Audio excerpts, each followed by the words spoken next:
Schwarzenegger siempre llama piratas a los ingleses, pero justo omite decir que por siglos Portugal y España se dividieron el mundo, así que brits, holandeses y franceses también querían su parte. Mira, vamos a repetir esto y yo sé que puedo ser muy pesado con ello.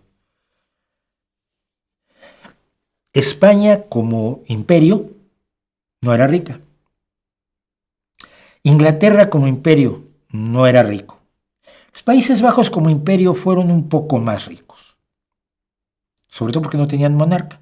Es decir, cuando la federación de las 7 provincias de los Países Bajos creó, no había rey, estaba el príncipe de Orange, pero pues estaba muy sometido a los designios de los guilds, de los grupos de los que hacían el vino, de los que comerciaban con telas, de los que comerciaban con oro, los que comerciaban con plata. Y entonces, pues, digamos que hubo la riqueza, se esparció un poco más, pero en España la gente era pobre. O sea, luego España encontró América. No que estuviera perdida, simplemente no habían visto que estaba allí.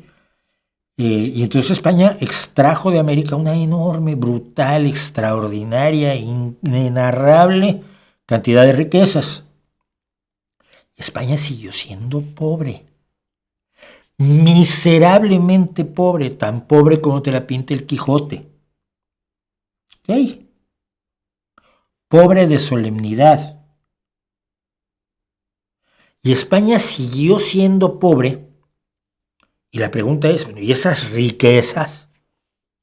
Esas riquezas fueron para los ricos, para los monarcas y para los comerciantes y para la oligarquía y la élite española. Cuando tú dices, los españoles nos robaron, no, fueron unos poquitos. Fueron unos poquitos.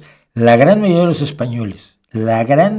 los españoles que vivían en el siglo XVI, XVII, XVIII, no recibieron beneficios claros y directos del expolio de las Américas.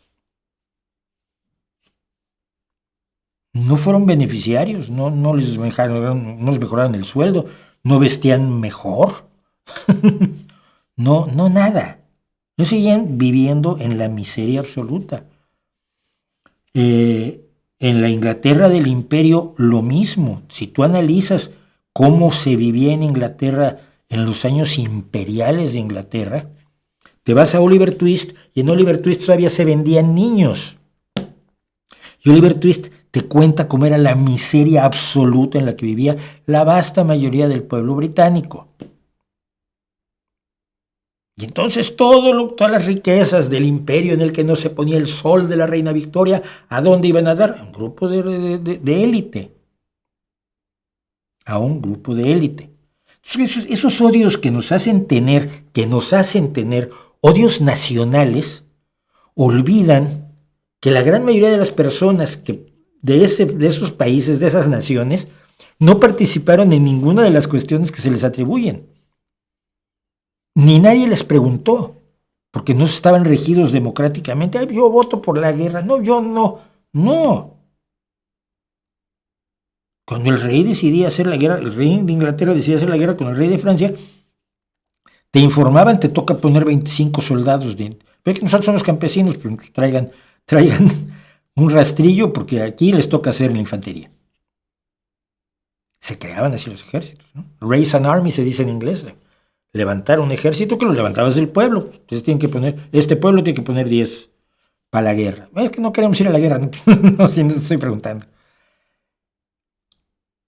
Los odios nacionales generalizan situaciones que son realmente de las élites, por lo menos hasta que se inventó la democracia, y ya en democracia tenemos también cuestiones que discutir allí, pero por lo menos la gente participa en las decisiones. Pero cuando España expolia a las Américas, cuando Inglaterra expolia a la India, el ciudadano común y corriente está sentado en una esquina tratando de ganarse la vida cientos de años igual. Cientos de años igual.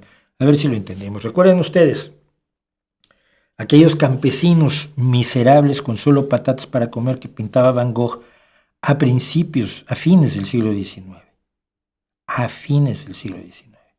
No nos equivoquemos, conozcamos la historia porque lo que nos cuentan sobre, la pérfida Albión, enemiga de España. No.